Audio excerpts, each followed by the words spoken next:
Hello, my name is Darryl Robert Schoon, and the last program on Dollars and Cents, I talked about the creation of the State of Israel, etc., with a slightly different storyline to the storyline that people are used to hearing about how the State of Israel is created and the concomitant problems that arose with the state in the Middle East today.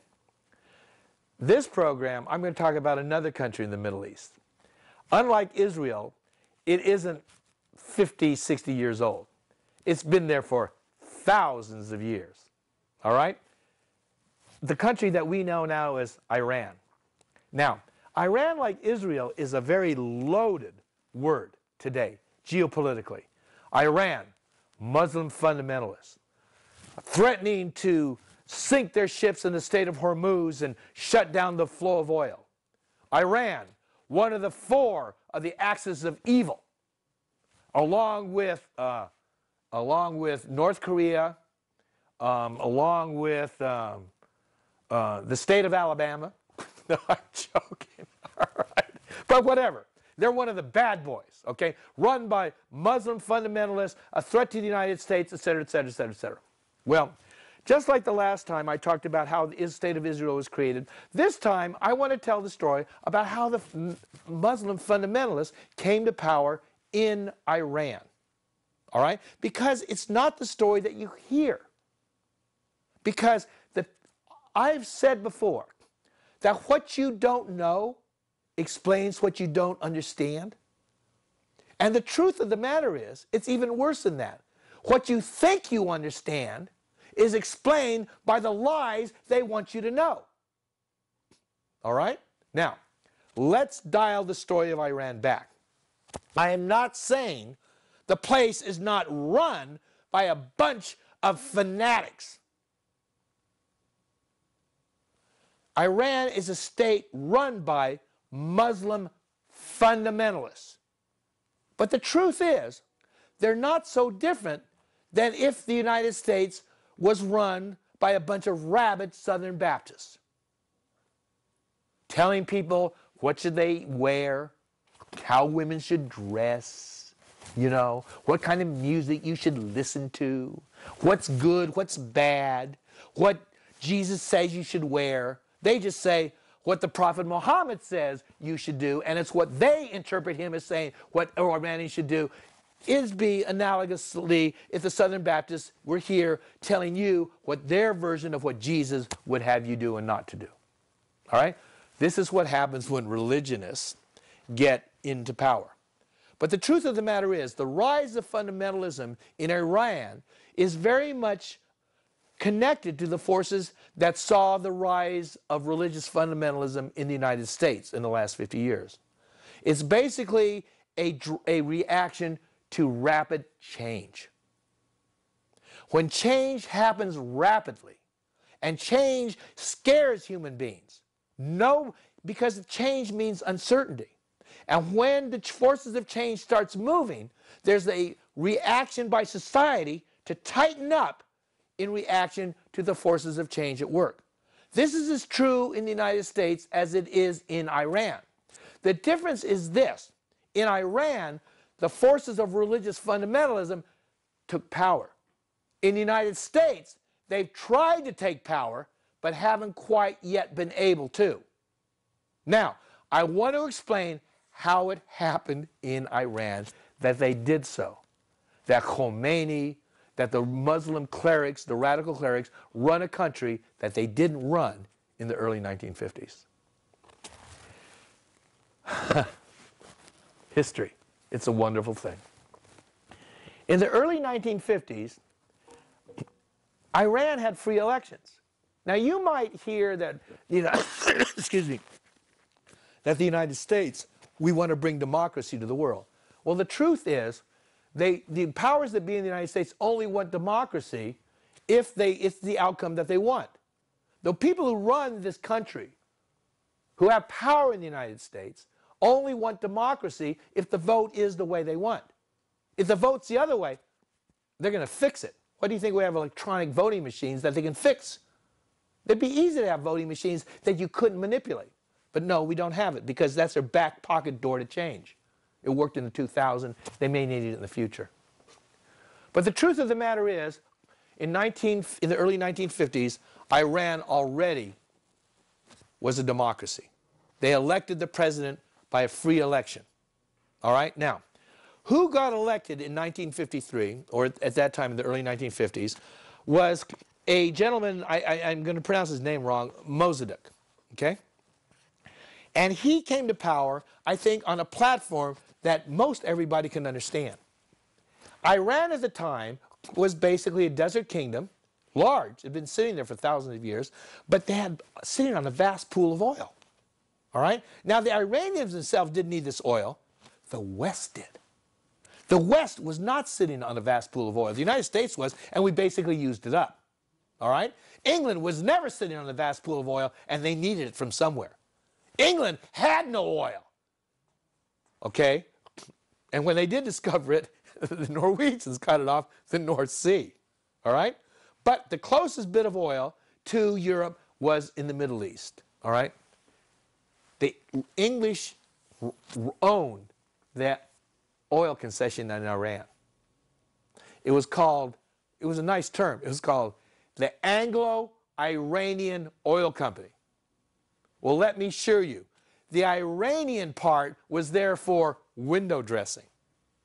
It was really the English oil company calling itself the Anglo-Iranian Oil Company to make the Iranians think that they had some sort of deal or part of it. What part the Iranians had was this. They had a royalty agreement. They had a royalty agreement with the Anglo-Iranian Oil Company that for all the oil pumped, they were going to get a cut. All right? That's how royalty agreements are made. It doesn't matter whether you're a pop singer, you're Elvis Presley, and the record company's supposed to give you so much, and you know they're always lying and cheating. That's why musicians are always uptight about the record company. They're saying that, you know, the limousine that your road manager threw up in, it cost us $10,000 to clean out, and so we're charging it to your against the royalties on your song. That's how record companies have made money for a long time. Well, the Anglo-American Iranian Company had royalties from all the oil being produced out of Iran, and the Iranian government, the Iranian people, were entitled to a certain cut. I don't know what the cut was, but let's call it X. All right? Well, Mossadegh, the popularly elected president of Iran, he ran on a platform, and I think you can all see how he could get elected. And I'm not saying Iranian elections are any fairer or less dirty. I mean, this is about power and money and whatever. But every once in a while, somebody will come up with something that people go, yeah, let's vote for that guy. All right? And his platform was this. It was real simple. I want an accounting of the oil royalties that were paid by the English. Real simple platform. That the Iranian people deserve a audit, a public audit, not the usual, you know, statement. Oh, listen, we went through last year's files and we owe you X plus Y. Here it is, and you go X plus Y. How did you arrive at this? Oh, well, our accounting department figured it out. Well, I want to see the accounting, and the English go, oh no. Here it is. This is the money we owe you. We've done it. Well, the Iranians got a little suspicious, all right? They got as suspicious about the royalties that were being paid as black musicians were about the royalties that were being paid by record companies in America. And for the same reason. They basically didn't trust who was giving them the money, all right? So the Iranians elected this guy named Mossadegh to run their country, to ask the English for a public audit of the royalties due the Iranian people under a public document signed with the government, with England, basically England. I mean, let's call the spade a spade. The Anglo-Iranian Oil Company was England. Right now, they don't call themselves the Anglo-Iranian Oil Company because of what happened when they asked for an audit. They changed their name. That same company now, it used to be Aramco, it's part of the consortium, but you know who it is? British Petroleum. At least they're honest about who they are. They should have called themselves British Petroleum in 1953. Except it made the Iranians maybe a little, what? Why are the English running us? Why don't we have an Iranian oil company? It's our oil. But all they wanted back then was an audit, a public audit of the royalties. Now the English refused. For the women out there who have ever asked to see their men's credit cards, and the husbands say, no, I don't want to show it to you, let me assure you, there's a girl involved, another girl. Otherwise, here. In fact, but if they're saying, no, I don't want you to look at my phone logs, I don't want you to look at this, there's either a girl or they're running up a big porno bill, and they don't want you to know it. All right? So here's the Iranian people asking the English, listen, we want an audit, and the English going, no. And when the English said no, they really meant no. And we will find out how much no they really meant. So Mossadegh runs for the presidency of Iran, and he's elected. This is not a fixed election. They didn't have electronic voting machines that got Bush in 2000 and by the state of Florida, and especially Ohio. Remember Ohio and Pennsylvania when they flipped them in the middle of the night? Okay? Exit polls notwithstanding, all of a sudden, we had another Republican president. No, they had regular voting, they counted them, and Mossadegh won. And his platform was, we want an honest and open accounting of the money that England should pay us. Well, England said no.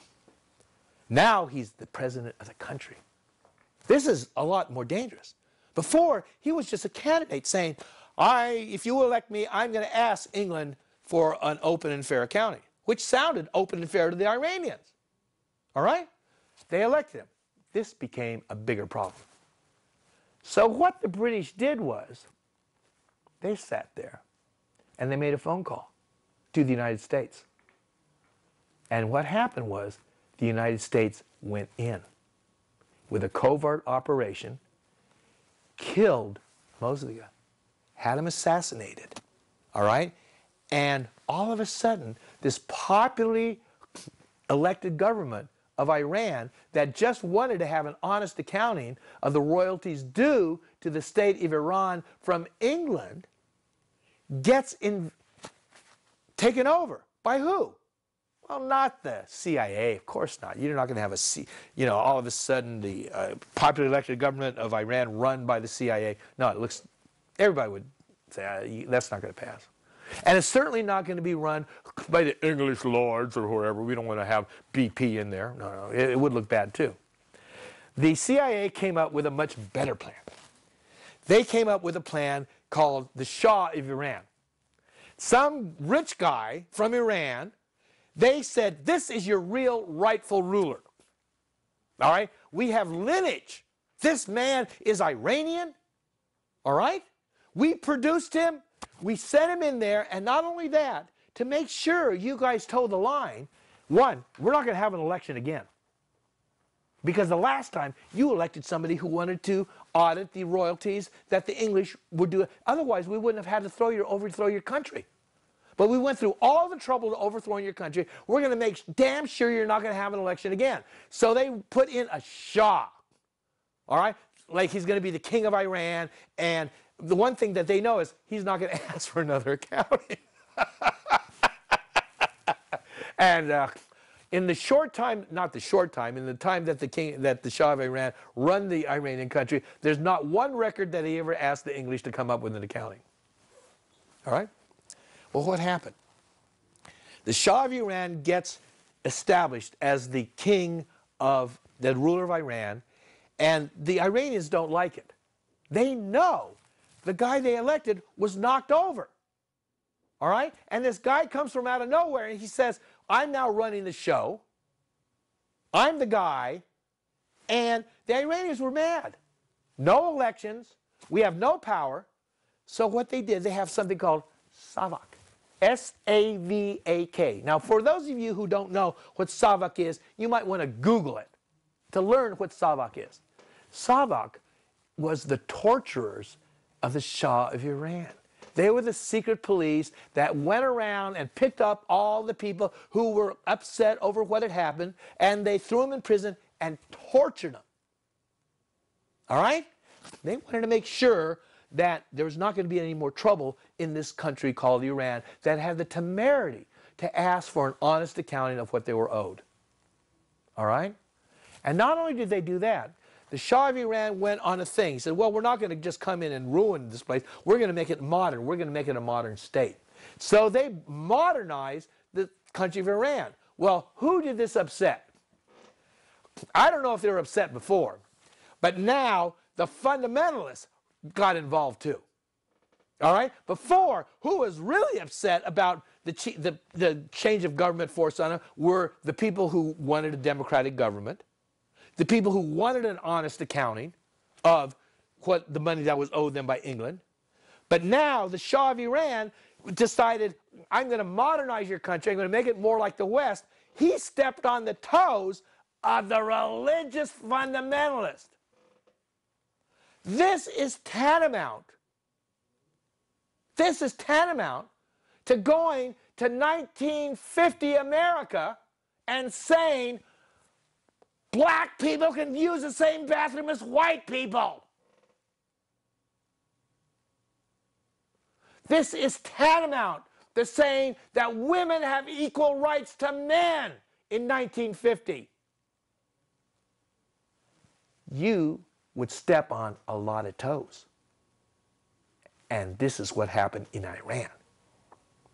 So when the Shah of Iran ran his little police state with the backing of the US CIA and the British Petroleum now, all right, the Muslim fundamentalists got involved.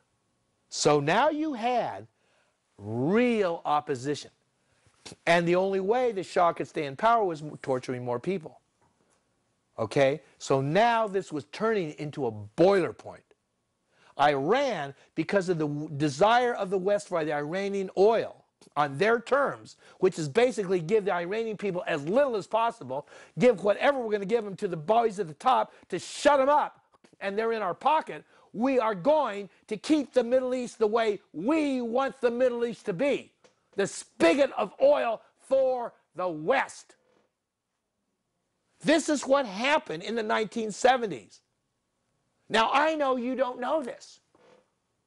I know all you know about Iran is a bunch of crazy religious people yelling about whatever they yell about. And I will tell you, I know about crazy religionists. I mean, I see them here in the United States all the time.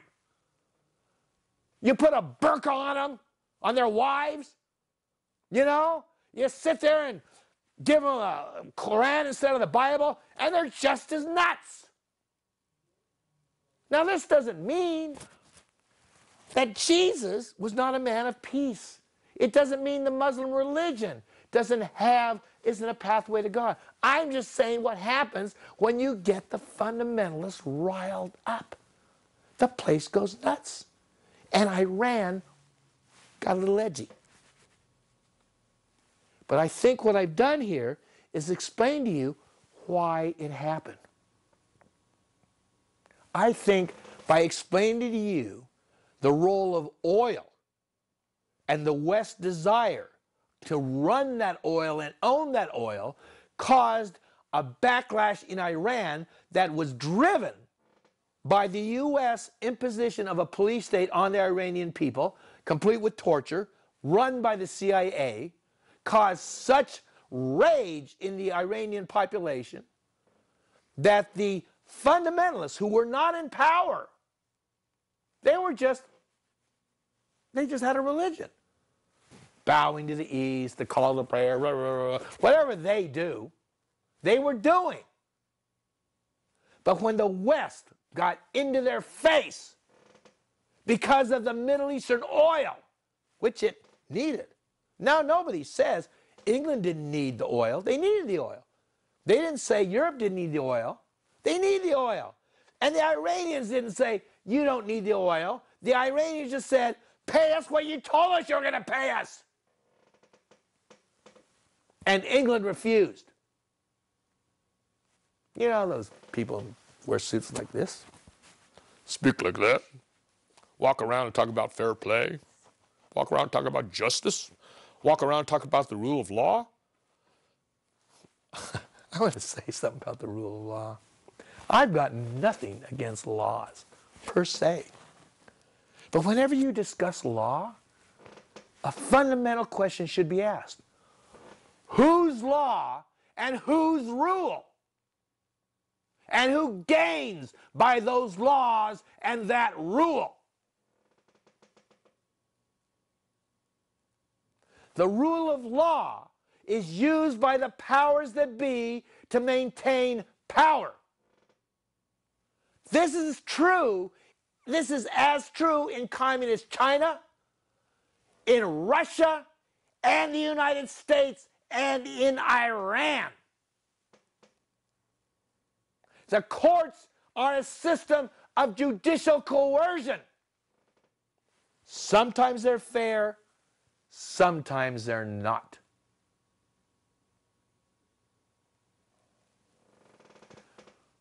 I'm not trying to change your mind and support the Iranian whatever's going on over there. I'm just trying to throw some dirt on the story that you've been told. Because I know the story you've been told. I know why you think the things you think. Because you've been told the things you've been told. You've been told these things because they want to keep you in their game. And you think it's your game. You're like a guy, a slave roller, on a slave ship, and you're singing, hooray for the home team, hooray, hooray, hooray for the home team, hooray, hooray.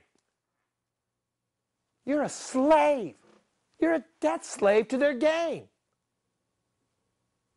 They run their game off of debt slaves. That's what the British system of banking did. It is no mistake that the 1% owns almost all the assets in the world. It isn't because they work harder. It's because they rigged the game that the people who could print those little pieces of paper and issue money as credit and indebt the world would end up owning the game. The game did not exist before 1694. Huge modern states, warfare states and welfare states did not exist between 1694.